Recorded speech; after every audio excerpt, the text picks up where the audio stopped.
Good Saturday after Thanksgiving, and we have been feeling those very cold, chilly mornings. That's even producing frost all over the grass for many communities in the valley. Let's take a look at yesterday's high. For Black Friday, we saw 61 degrees with the overnight low at 32, right at freezing point. The average this time of year is at 59, so the high is not too far off, but the low is pretty far off, as much as 8 to 10 degrees for a lot of spots. Now, we're still far from the record, which is fine because average highs being around the same for the high temperature is okay for this time of year. That's just the lows that I think a lot of people can't handle early in the morning. Now, the frosty morning lows will continue this week. We can expect to even see frost on the grass continuing all throughout the week as the temperatures will stay and hover right around those mid-30s. A few days in the upper 30s. Otherwise, we're still looking at mid-30s. Mild afternoon temperatures are going to contribute to also dry weather. We thought maybe we could start getting some more precipitation, especially when we kicked off November. At least the first and second week, we started seeing some rainfall. We were all excited about it. Doesn't look like that rain is going to be sticking around, unfortunately. Looks like we're still going to have to wait a couple more weeks into December before we may get close to seeing some precipitation in terms of rain or even snowfall at this point. So it's going to be dry for most of the country.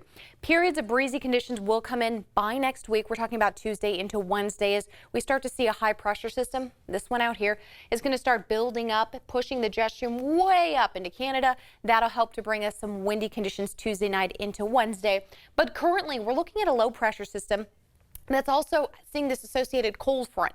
That cold front will bring most of the moisture up into Canada and even a little bit into the Pacific Northwest, but it's not enough to really stretch down into areas of Northern California. The best chance we have at seeing any kind of precipitation is going to be Shasta County as we start moving into Monday, and that's about it. We're really not seeing major effects on the roadways. Even if you need to travel from California up into Oregon around the Siskiyou Mountain passes, we shouldn't see any major delays, especially because the daytime highs are going to be well above the freezing point temperature, so you'll be good to get through there. Now, high pressure will continue to bring us mostly clear skies, dry, but also those cold overnight lows. Because we're not seeing any cloud coverage, that allows a lot of the cold air coming in from the north to settle into the valley. And hey, without the clouds, it's not going to keep us much warmer. Now let's follow the jet stream, because the jet stream is really telling. What happens here is it sits at about 200 millibars, and it's a steering wind. So the winds that steer a lot of the atmospheric conditions, this steering wind is going to contribute to steering a lot of the low pressure systems up into Canada. So as we follow it through the week, we can see it pushing way up into Canada.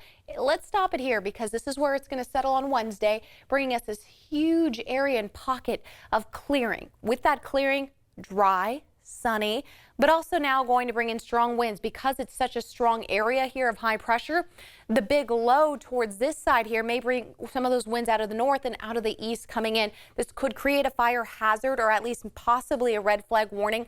Mostly a Santa Ana wind event for Southern California, but it's still going to be dangerous in the terms that we're seeing dry conditions. We haven't seen rain in quite some time, and then the winds pick up. So that's not really a good recipe out there when it comes to fire danger, but we should be okay in terms of 15, 20 mile per hour winds. This will pass on through, and it looks like the next chance for moisture, well, still not really seeing it. All that red and heavy moisture pushing up toward Edmonton, areas on the corner there of Seattle. So again, nothing really.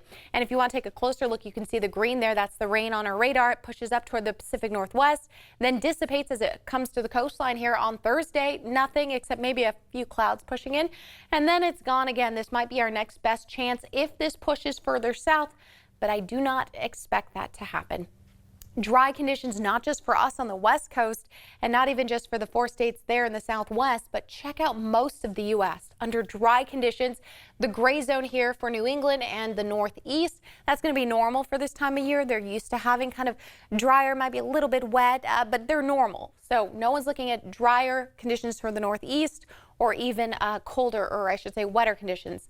Low 60s for the foothills today, and through your weekend we'll continue to see low 60s after the Black Friday Thanksgiving weekend, and then we'll continue to see these low 50s at least through Monday. Mid 40s to upper 40s Tuesday, Wednesday in the High Sierra, and a lot of the resorts are opening. So mid 60s to low 60s in the Bay Area. The San Joaquin Valley also looking at mid to low 60s.